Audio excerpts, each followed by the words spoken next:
Kaiju number 8 is an anime that released April of 2024, and recently it's been getting a lot more traction, and I've seen it in some more conversations than usual. And actually, I didn't even really hear of this anime until a few months ago, but only recently have I wanted to watch it. You see, Kaiju number 8 didn't just come back out of nowhere with a whole bunch of good traction around it. No, it came back because they got skins and a whole collab with Fortnite. But it doesn't end there. Not only did they get a collab with Fortnite, they also got, I guess you would call this free PR, because there's been nothing but hate from people from Kaiju number 8 being added to Fortnite. Because there's other animes, bigger animes than Kaiju number 8 to be honest, that haven't been added to Fortnite yet, and that's kind of like a big deal these days to be added to Fortnite. Other popular animes like One Piece and Bleach haven't gotten Fortnite collab, so people are questioning why Kaiju number 8 does, especially when it only has 12 episodes. Well, I set out to find that answer. I binged all episodes of Kaiju number 8 to see for myself if this anime truly is an industry plant. Now, if you know nothing about this anime, the easiest way to explain what it's about is monsters, which is what I believe Kaiju means, popping up in different parts of Japan, and there's special officers that deal with these monsters that pop up. There's also different levels of monsters, they're different strength, all that stuff. There's some mindless ones, there's some intelligent ones, and they're random. It's not anything you can predict really. And it follows our main character Kafka, who was initially a part of one of the cleanup crews after the monsters have been dealt with, and we quickly learn of his dream that he used to have of becoming a part of the defense force, which is what the people are called who fight the Kaijus. Our second day with Kafka, we see him meeting a new recruit that's going to be a part of the cleanup crew, who's about 10 years younger than him, give or take, something like that. Kafka is 32 in this. The cutoff to become a defender, or at least start off becoming a defender, is 33 years old. So it's a small plot point that if he wants to do it, this is his last year. And the new guy's name is Reno, and Reno really helps push Kafka to give it one last chance to push towards his goal. But before that happens, Kafka and Reno are attacked by a kaiju, and we see both of their ideals and both of their true strengths and true beliefs as they persevere and try to help each other to survive this encounter, and they do survive. But after this is happening, when they're in the hospital, a small kaiju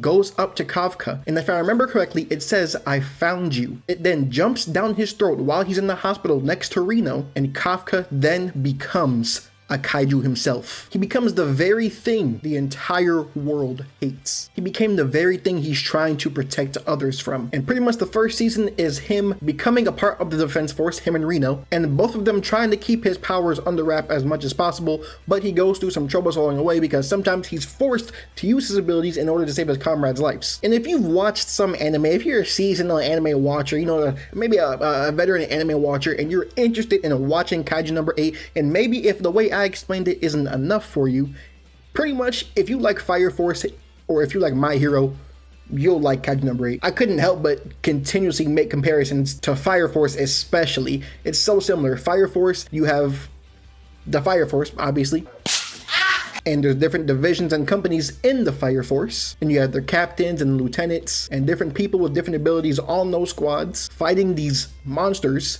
And Fire Force, it's fire monsters. If you've watched Fire Force, go watch Kaiju number 8. You will see the similarities immediately. You know, everyone can make their jokes about Kaiju number 8 really stands for the amount of fans it has, and oh, this is the industry plant anime, they're forcing it down your throats, there's nothing special about this anime. Look, you can say there might not be anything special about this anime because, like I said, it's extremely similar to Fire Force, like so comparable. But I'd be lying if I said it wasn't good. Now, of course, it's not everyone's cup of tea. If you like shonen, you might like this, and like I said, if you like Fire Force, you will definitely like this. And I don't know very many people that have watched Fire Force and don't like it. The characters are good so far from what we know about them. Kafka is a big highlight of the show, and him being the main character helps it tremendously. And I love him and Reno's dynamic and their bond together that they have. It started off with Reno just looking at Kafka as a sad old man that gave up on his dreams and quit. And after Kafka saved Reno's life that day when I told you they got attacked by that kaiju, Reno got an extreme amount of respect for Kafka. So much respect that he still called him sir even after they left the cleanup duty company job, whatever. Even though Reno now has other superiors and Kafka technically is his equal now, he still calls him sir. He still respects him. And their relationship is only growing and growing more, and I have a feeling it's going to get stronger than ever. If you've watched the final episode, I'm not going to spoil too much. I ain't gonna say too much. I already told y'all enough. But if you watch the final couple episodes of the first season, you can see how their bond is gonna get even stronger. And we all should be excited to see Reno's progress too. So I'm sure you can already tell by now, I do not think this anime is an industry plant. There's no way. Now, do I think it's a little bit weird that it already has a collaboration with Fortnite? Yeah. 12 episodes only, and we're going, I don't know how much the manga has. I'm sure it has a good amount, or I would hope so if they made an anime about it. But doing a collab with an anime that only has 12 episodes, and I know it's popular, but I haven't heard too much about it until recently from all the hate. So to me, it can't be that popular. I mean, like I said, 12 episodes, maybe if it had 24 episodes, I'd be like, that's more understandable, but 12? A whole collab? And the characters don't necessarily look like anything special. Like, for example, God of High School, that's one of my top 5 favorite anime, manga, whatever you want to call it. It's a webtoon technically, but that has very unique designs in the characters, especially Jinmori. Mirai, Daiwi is kind of basic, but you know, if you know, you know. Just look up those characters. Just look up God of High School, and you'll see all the characters and how unique they look. That would be more understandable, even though that show also only has like 12, 13 episodes. That would be more understandable for a whole collab than Kaiju number 8, because besides Kafka's form, which I still don't really like, it's growing on me the more I see it, but it's still kind of generic to me. But besides that form, there's not very many unique designs in it, so I don't really understand how it got Fortnite collab this soon. But I don't think it's an industry plant, and I do think it deserves the hype it gets. I do think it's a good show, and I can easily see it being one of the next big anime in the next few, like similar to Fire Force, like I said. Now we're gonna get into a little bit more spoiler territory right here, so spoiler warning. One of the things I don't like in the series is how Kafka gets his abilities. I was hoping that he was just going to be better than I thought. He was going to train really hard and pass the exam to be a defender. Like, I didn't want it to be where he got some freaky powers that make him insanely strong, and that's how he passes everything, which actually is kind of the case. I'm not gonna lie. At first, I was like, okay, cool. He's in the exam. He's not going to use his abilities, his Kaiju powers. He's not going to cheat. He's going to do this the right way and pass the exam the right way without using any enhancements at all. And he almost succeeded at that, but part of the reason why he was picked in the first place was because the vice captain of the 3rd Division, Soshiro, wanted to keep a close eye on him and wanted to give him a chance, because he noticed when there was a monster that wasn't supposed to be in the arena that attacked when they were taking the exam. He noticed Kafka's signature for his body levels and all that stuff because they wore a special suit.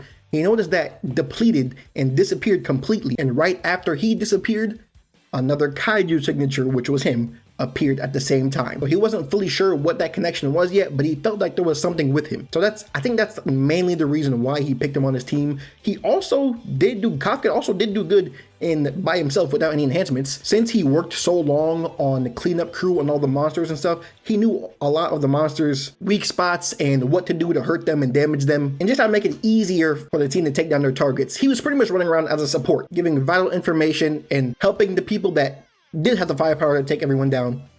So yeah, I don't necessarily like how he got into this squad, where I don't really like him being a Kaiju.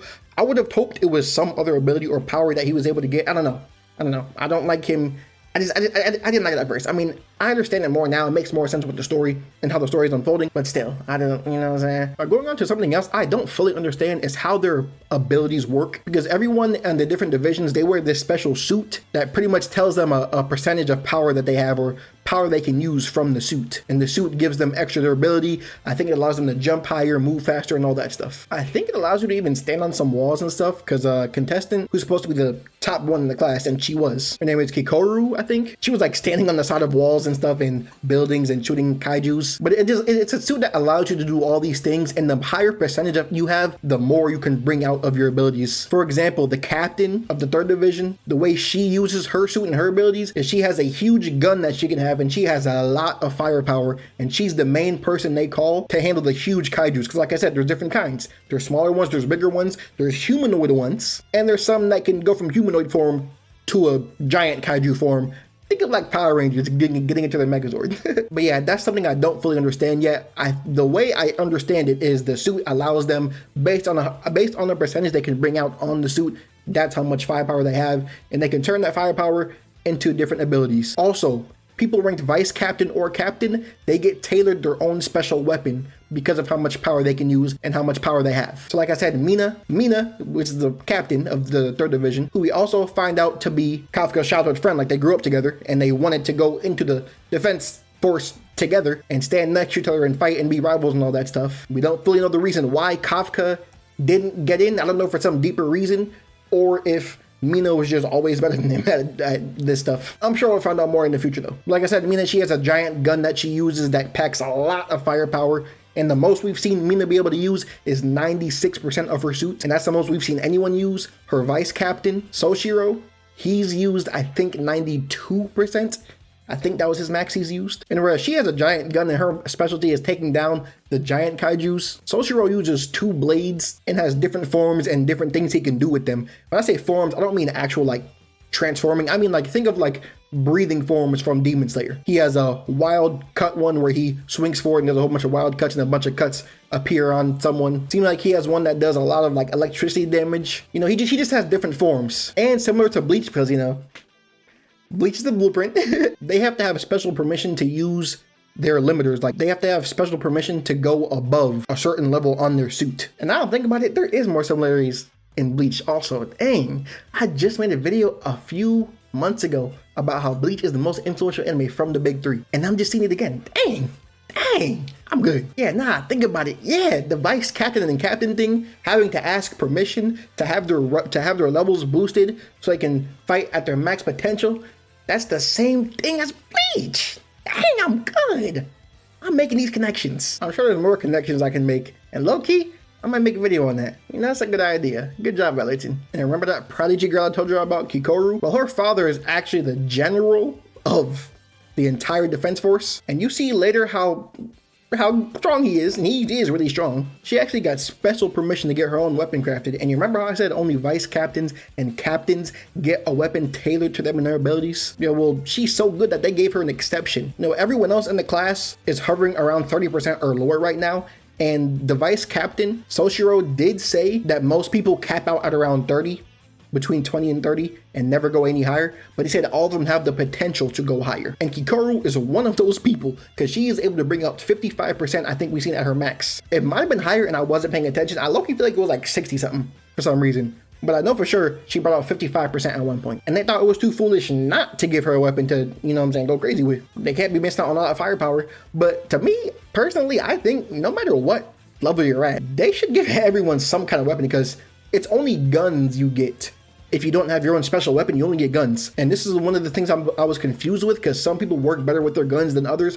So I think your gun works off of your firepower you have in your suit, or your weapons are stronger the more firepower you have. I think that's the way it works. But yeah, it's interesting. Let me know what y'all think of the power system in the comments. One thing that is funny though is Kafka, our main character, at first he was only able to use, never mind. At first, he's only able to use 0%. And then later, he got to 0.01%, I think, of the suit's power. Or was it 1%? It might have been 1%. I think he was getting 1% of the suit's power, which is incredibly sad.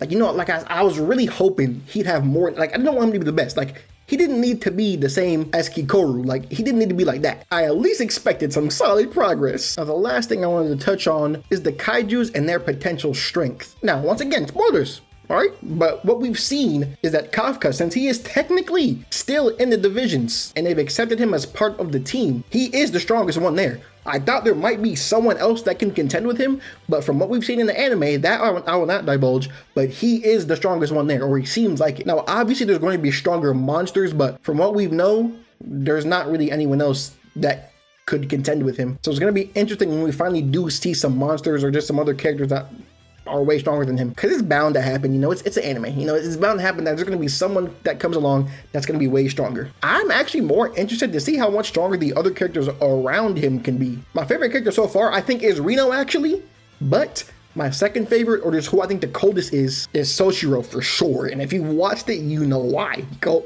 watch it. But the general cast in this show is all really good. I like it because there's a variety. I can see multiple people in the division, in the third division, which is what Kafka's in, and Reno. I can see you liking any of them. I can see any of them being your favorite. I can see Soshiro, I can see Kikoru, I can see Kafka, like I can see everyone. And it's also nice that they're not just giving the shine and the respect to the strongest characters, but they're also giving that to the characters that can't do as much either. Like Kafka, for example, in his human form, he's not very useful on the firepower side. His strength mostly comes from his brains. I said this earlier already, but I think for sure this show is not in the industry plan. Everyone who's interested in kaijus, who likes Fire Force, who likes My Hero, who likes Bleach, Black Clover, like just all these shows, I think you should at least give it a try. My rule is 3 episodes. If after 3 episodes you don't find anything to like, then drop it. You know, there's some cases where you might want to persevere and just keep watching, but for me, I give most things a 3 episode rule. If it's something longer, like if it's like One Piece or something, yeah, give it 10 episodes. If you don't like it after 10 episodes, then drop it. But most shows that aren't that long, like Bleach, I say give it 5 episodes.